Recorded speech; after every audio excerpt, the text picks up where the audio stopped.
네, 안녕하세요. 토론토 기독교 방송 한나의 뮤직 앤 모어를 진행하는 김한나입니다. 네, 오늘도 우리 주변에서 주목받는 그리스도인과 화제의 인물을 만나보는 시간입니다. 네, 오늘은 정말 특별한 분을 모셨는데요. 네, 이곳 캐나다 토론토 주재 김득환 대한민국 총영사님을 스튜디오에 모셨습니다.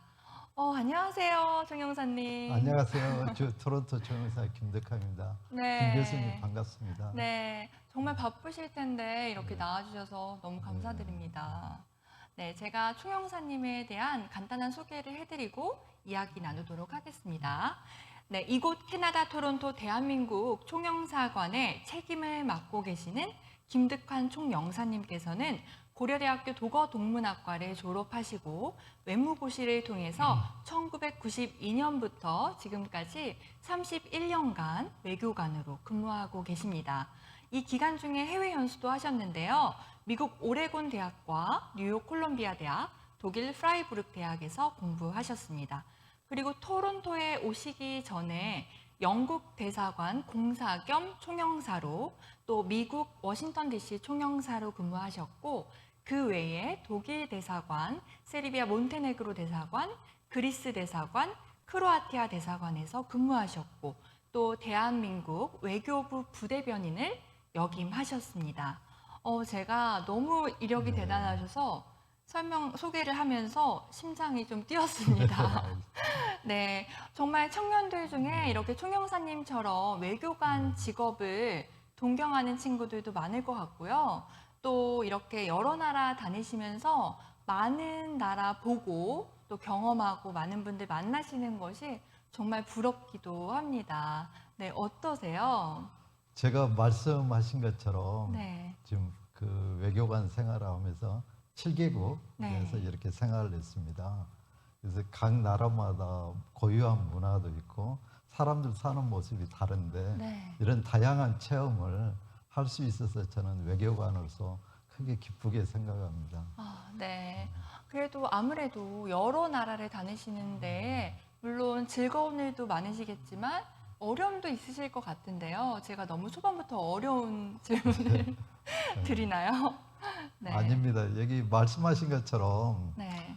저희가 우리 한국 외교관 같은 경우는 한 보통 3년 네. 주기로 우리가 근무지가 바뀝니다. 네. 이렇게 자주 바뀌다 보니까 새로운 환경, 새로운 문화를 이제 접하는데 좀 어려움이 많고요. 네. 특히 외교관 자녀들 같은 경우는 네. 특히 우리 같은 어른 경우도 쉽지가 네, 않는데 그렇죠. 자녀들 같은 경우는 특히 정서상 그다음에 심리적으로 네. 좀 어려움이 많이 겪고 있는 것도 사실이에요. 네. 그래서 특별히 이제 부모들이 자기 자녀들 이런 분야에 대해서 좀 신경을 많이 써야 되는 좀 그런 어려움도 있습니다. 네.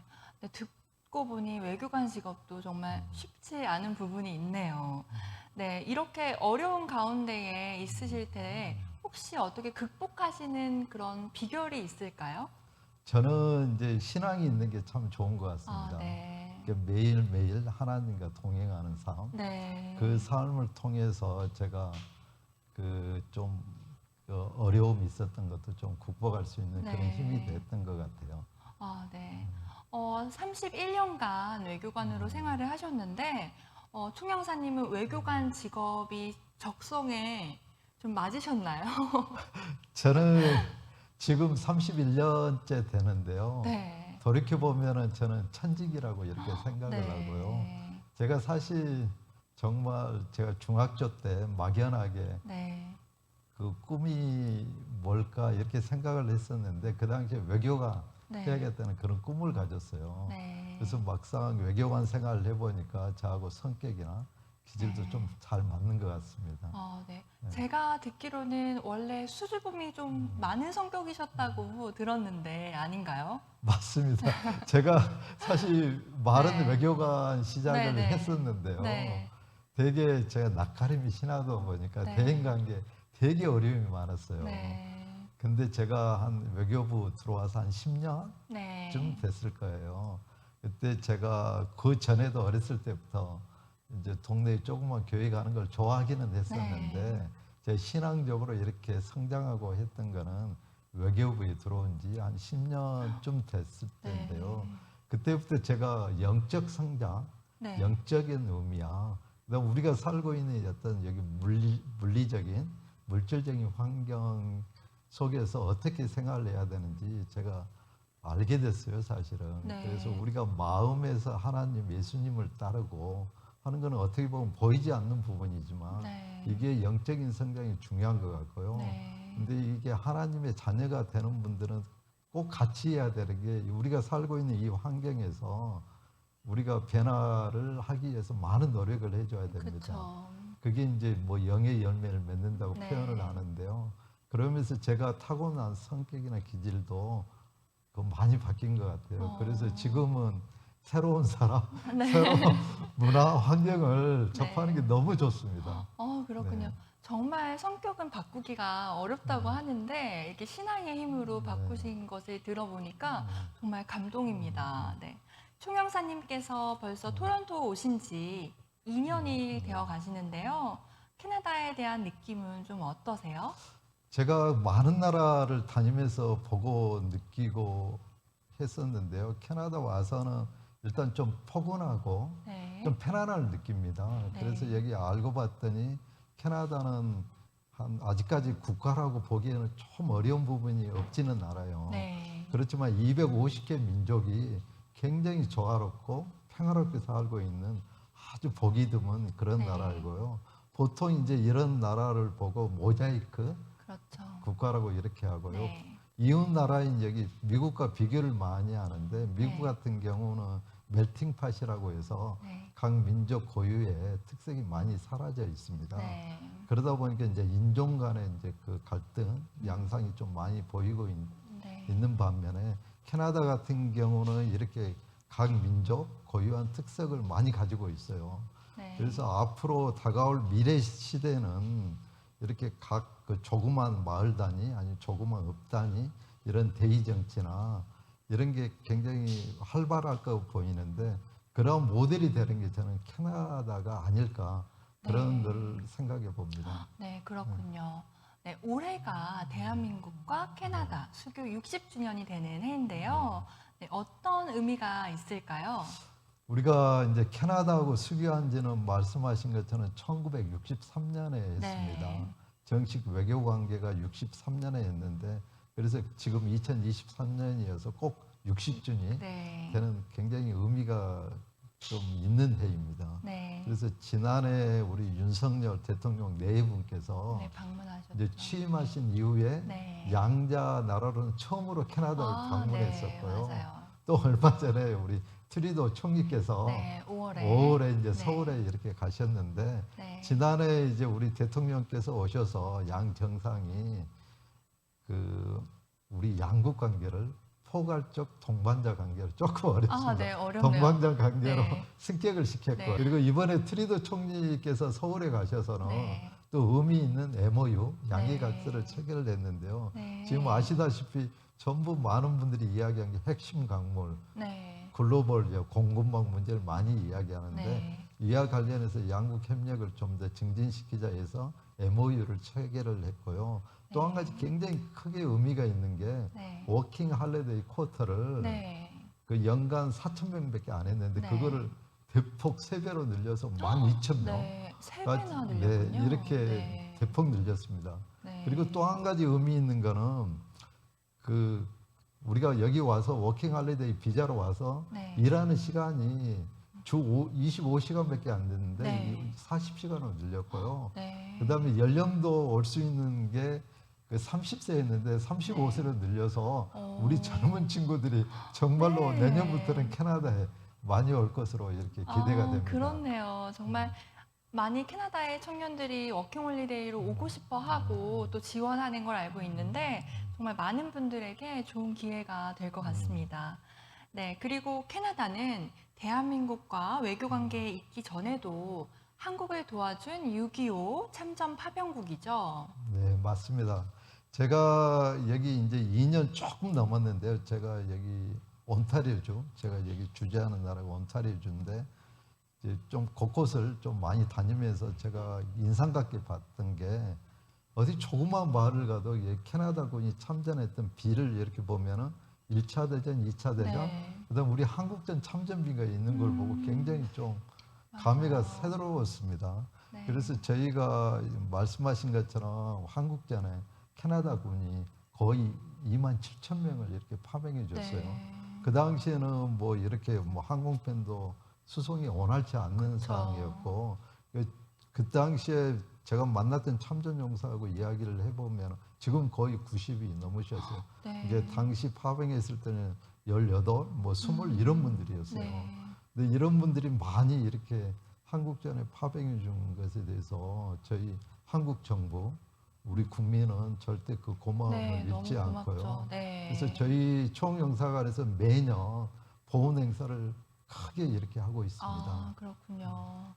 네, 이렇게 외교 관계뿐만 아니라 또한 기독교 역사에서도 캐나다와 한국 사이에 의미 있는 일이 있죠. 네, 맞습니다. 제가 조금 벌써 2년이 좀 넘어서요. 좀 아쉬워했던 부분이 있습니다. 우리가 네. 정식 외교 관계는 1963년에 이렇게 수교를 했지만은 훨씬 전부터 우리 캐나다와 관계는 이미 형성이 되기 시작했는데요. 1888년에 처음으로 캐나다에서 선교사를 파견을 해줍니다. 그분이 네. 이제 제임스 게일이라는 선교사인데요. 네, 네. 한국에 그 이후에 많은 선교사들이 갑니다. 그래서 대한민국이 지금은 이렇게 아주 크게 잘 살고 부유한 나라가 됐지만 네. 캐나다 선교사들이 우리 어려웠을 때 대한민국의 근대화를 위해서 공헌을 해주신 분들이 되게 많습니다. 그렇죠. 일례로 이게 그 우리 맥킨지 선교사라는 분은 우리 보통 한국의 최초 그 교회 하면은 소래교회라고 지금 항해도에 있는데요. 네. 사실 한국 분이 세웠는데 맥킨지 이 선교사가 가셔서 그걸 많이 그 크게 이렇게 확대를 해주실 분이고요. 네. 에비슨 선교사는 우리 이제 의료 쪽 네. 이쪽에 그 크게 기여를 많이 하셨고 그렇구나. 스코필드 박사는 네. 우리 일제 때 독립운동을 직접 많이 네. 하셨던 분이에요. 이렇게 네. 캐나다 선교사들이 했던 역할이 네. 많이 더 크게 조명받고 이렇게 좀 하는 게 어떤가 그런 생각이 제가 강하게 있고요. 그래서 저희 공간에서도 이런 선교사들이 한국에서 했던 역할을 네. 크게 전망을 시키는 그런 행사를 좀 가지고자 합니다. 아, 네. 정말 캐나다 선교사들의 공헌은 정말 양국 관계에서도 빼놓을 수 없는 깊은 인연입니다. 네, 이번 한국과 캐나다 수교 60주년의 기념해서 많은 행사들이 있다고 들었는데요. 조금 소개해 주실 수 있을까요? 정말로 금년에는 의미가 있는 네. 그 기념하는 두 개의 큰 의미가 있어요. 수교 60주년 그리고 네. 한국전이 끝난 지 이제 70주년이 되는 아, 이 네. 큰 의미가 있는 데입니다. 그래서 여기 캐나다에서 이제 그 의미 있는 달이 5월 달은 아시아 문화유산의 달이라고 해서 네. 캐나다 연방 정부에서 이렇게 지정한 기념하는 그 달이고요. 그다음에 10월 되면은 온타리오 주 정부에서 네. 우리 한국 한인 유산의 달이라고 해서 네. 특별히 이렇게 지정을 해줬어요. 그래서 이런 거를 우리가 기념하기 위해서 제가 5월 1일 여기 네. 캐나다에서 가장 명문 남자 사립고등학교가 네. UCC라고 네, 네. 어펄 캐나다 칼리지인데 네. 거기에서 좀 초청받아서 그 중고등학교 학생 한 750명 네. 그때 선생님 한 50분 정도 되시는 것 같아요. 네, 네. 그래서 한국 캐나다 수교 60주년 의미야 네. 아시아 문화유산의 달 의미를 이렇게 설명을 하고 네. 그다음 우리 한국 장고침을 선사에서 네. 박수가 너무 좋았을 되게 것 많이 같아요. 받았어요. 네. 그리고 아시다시피 여기는 토론토 국제영화제 되게 세계적으로 유명하지 네. 않습니까? 그래서 저희가 티프하고 같이 협력을 해서 네. 얼마 전에 5월에 우리 한국 영화제를 크게 했었고요. 그리고 7월 이제 말에는 우리 티프가 주관해서 한국 영화 한 10편을 이렇게 그 가지고 와서 크게 상영을 이렇게 할 예정으로 있습니다. 네. 그리고 우리 토론토에 우리 한인타운이 두 개가 있습니다. 네. 블루어 쪽하고 놀스요. 놀스요. 요즘은 놀스역이 훨씬 커졌는데요. 네. 거기 야외 무대에서 멜라스트만 스퀘어에서 네. 저희가 토론토 한인 축제라고 네. 지난해 시작을 했는데요. 금년은 훨씬 크게 이렇게 네. 준비를 하고 있고요. 날짜가 어떻게 되죠? 8월 25일에서 27일인데요. 네. 이번에는 저희가 여기 워낙 한국 좀 K-팝 이런 게 인기가 좋잖아요. 네. 그래서 특별히 비보이 팀, 아주 잘하는 와, 비보이 팀 네. 이렇게 초청을 했고요. 네. 주최 측에서도 한국에 좀 아이돌 가수 이렇게 네. 이야기를 하고 있는 걸로 알고 있고요. 네. 그다음에 거기가 단순히 여기 공연뿐만 아니라 한국을 종합적으로 소개해 줄 수 있는 네. 음식, 그다음에 우리 한국관광공사 토론토 지사에서는 네. 한국 문화를 체험할 수 있는 어떤 그 네. 부스를 운영을 네. 하고요. 그래서 크게 이렇게 하고 있고, 그다음에 저희가 아까 말씀드린 보훈 행사, 네. 한국전 참전 용사 가족분들을 좀 많이 초청해서 10월 19일 날 네. 우리가 굉장히 여기 그 권위 있는 이런 네. 음악당에서 네. 보훈 행사를 이렇게 준비를 하고 있어요. 그래서 네. 여기에는 소프라노 조수민 씨가 오기로 돼 있고요. 와, 네. 그다음 캐나다에서 굉장히 세계적으로 유명한 트럼펫 연주자가 네. 있습니다. 옌스 린더만이라는 네. 분인데요. 이제 같이 이렇게 공연을 할 예정으로 네. 있습니다. 너무 멋지실 것 같고요. 네. 저는 특히나 조수미 선생님의 출연 네. 소식에 정말 너무 관심이 가는데요. 아마 여기 캐나다에 계시는 교민분들의 관심이 집중이 될 것 같습니다. 네, 이번에는 캐나다뿐만 아니라 해외에 사시는 동포분들이 궁금해하실 것 같은데요.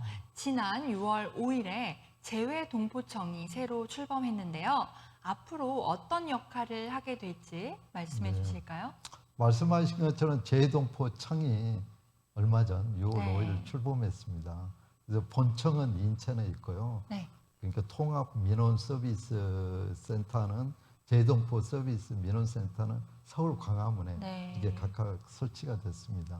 이제 우리 전 세계적으로 우리 재동포 수가 한 750만이 돼요. 네. 그동안에 재동포 관련된 업무가 뭐 법무부, 교육부, 뭐 국가보훈부, 외교부 이렇게 약간 분산이 돼 있는데 네. 이번에 재동포청 출범하면서 이걸 총괄적으로 네. 통합해서 이렇게 서비스를 제공을 할 예정으로 있고요. 네. 기존의 동포분들 잘 아시는 뭐 국적이나 네. 비자나 뭐 보훈, 네. 그다음에 그 세금 이런 네. 민원 서비스를 이제 원스톱으로 이렇게 제공할 예정으로 네. 있고요. 이것뿐만 아니라 우리 차세대 동포 육성을 위한 한글 교육, 네. 그다음 정체성 유지 사업, 그다음에 우리 한인 기업인들도 많이 있어요. 네. 이런 그 기업인과 네트워킹 강화에 이렇게 힘쓸 예정으로 있습니다. 네. 이렇게 해외에 있는 동포들을 위한 정부 전담 기관이 생겼다는 것에 정말 이렇게 해외에 사는 사람으로서 기쁘고 힘이 납니다. 네. 네, 총영사님께서 여러 나라를 다니시면서 외국에 사시는 많은 재외 동포님들 만나셨을 텐데 혹시 그 중에 좀 아쉽거나 권유하고 싶으신 것이 있을까요? 지금 우리 그 전 세계적으로 세계에서 이렇게 사시는 동포들 보면은 약간 네. 특색이 있습니다. 네. 1세대 분들은 이제 여기 캐나다도 한 50년, 60년 전부터 이렇게 오셨는데 네. 그 자녀분들에게 그 한글 교육을 거의 안 시켰습니다. 그렇죠. 이게 여기 와서도 2세대를 보면은 한국어를 모르는 분들이 상당히 많아요. 네. 근데 비단 여기 캐나다뿐만 아니라 다른 전 세계도 비슷한 현상인데요. 네. 그게 좀 아쉬운 부분이에요. 그래서 네. 지금 2세, 3세 앞으로 우리 그 한인 후손들은 네. 좀 집에서 네. 한국어 교육에 좀 네. 신경을 써 주셨으면 이분들이 결국 한국과 캐나다 네. 그 이어주는 가교 역할을 잘 하세요. 맞아요. 네, 이번에는 다시 청년들의 이야기로 한번 돌아와서요. 대한민국 청년들에게 캐나다는 어떤 나라일까요? 캐나다는 한마디로 굉장히 기회의 땅입니다. 네. 지금 전 세계적으로 한 192개국이 있는데요. 네. 거의 문호를 다 폐쇄를 했는데 네. 유일하게 제가 와서 캐나다를 보니까 다 문호를 개방을 했어요. 네. 물론 이제 땅이 이제 러시아 다음으로 세계에서 네. 가장 큰 땅이지만 그쵸. 오늘 아침에 뉴스를 보니까 캐나다 인구가 처음으로 4천만 명이 됐다는 뉴스를 네. 봤습니다. 그래서 캐나다 정부에서 물론 이제 그 일손도 많이 부족하다 보니까 이민자를 많이 받아들여요. 네. 그래서 연간 지금 45만 명, 네. 뭐 50만 명 이렇게 받아들일 계획으로 있는데 이게 우리 젊은 세대들이 많이 캐나다에 여기 그 일찍 와서 여기 대학 한 2년 정도 공부를 하면 여기 워크퍼밋을 3년을 줍니다. 맞아요. 이게 워크퍼밋 3년 안에 직장을 구하고 있으면 이제 영주권도 쉽게 주는 네, 나라예요. 이런 맞아요. 기회의 땅이 없는 것 같아요. 네. 그래서 저는 우리 젊은 친구들이 정말 캐나다로 좀 많이 왔었으면 해서 네. 제가 서울에 기회가 될 때마다 이야기를 많이 하고 있습니다. 네. 아무래도 상대적으로 경쟁이 좀 덜 치열하고 또 여러 경험을 할 수 있는 정말 기회의 땅인 것 같은데요. 많은 청년분들이 또 캐나다에 오시면 좋겠습니다. 네, 벌써 정해진 시간이 되어가서 너무 아쉬운데요. 네, 총영사님 마지막으로 그동안 외국에 사는 동포분들 많이 만나셨을 텐데, 네, 또 그분들, 동포분들께 하고 싶은 말씀이 있으시면 부탁드립니다. 우리 그 여기 캐나다뿐만 아니라 다른 지역도 비슷해요. 네. 그래서 그 지역에서 그 많이 각 분야에서 그 메인 스트림이라 그러죠. 거기 주류사에 네. 잘 진출해서 성공하신 분이 많이 나왔으면 좋겠어요. 네. 여기도 온타리오 주만에도 우리 주정부를 보면은 이제 장관님 한 분 계시고 부장관 한 분 네, 맞아요. 계세요. 네. 그다음에 이제 그 전에 우리 이제 하원 의원도 한 분 계셨는데 네. 이런 분들 그다음에 여기 언론계도 내가 활동하신 분 많이 만났거든요. 네. 의사, 변호사뿐만 아니라 그래서 여기 그 메인스트림에서 성공하신 분이 많이 나와주시면은 네. 결국 이분들이 한국과 캐나다 네. 관계를 강화시키고 그다음에 훨씬 이어주는 가교 역할을 많이 해요. 네. 그래서 여기에서 좀 많이 성공하신 분이 많이 나와주십사 그런 부탁을 해봅니다. 네, 네. 오늘 이렇게 귀한 시간 내주셔서 너무 감사드립니다. 네. 이렇게 초대해 주셔서 감사합니다. 네. 네. 그럼 저희 이제 인사를 마지막으로 시청자분들께 한번 하시고 이제 마무리하도록 하겠습니다. 제가 여기 토론토에 이제 온 지 아까도 말씀드렸처럼 이제 2년이 좀 넘었습니다.